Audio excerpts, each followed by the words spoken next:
శివుడే శివరాత్రి పొద్దునాడు భక్తులను బ్రోవంగా దిగి వస్తాడు.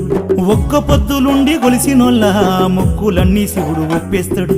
భక్త కన్నప్పనే బ్రోచిన వాడు శ్రీకాళహస్తీశ్వరుడు. యమపాశాన్నే త్రిశూలమడ్డేసి మార్కండేయుణ్ణి కాచినోడు.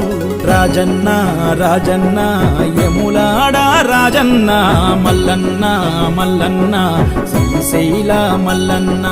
రాజన్న రాజన్న యములాడ రాజన్న మల్లన్న మల్లన్న శ్రీశైల మల్లన్న.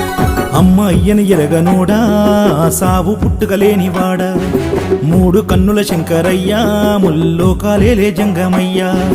అమ్మయ్యను ఎరగనోడా సావు పుట్టుకలేనివాడా, మూడు కన్నుల శంకరయ్యా ముల్లోకాలేలే జంగమయ్యా. గరళాన్ని కంటాన దాచుకున్నోడా, గంగమ్మనే తలన ఉంచుకున్నోడా.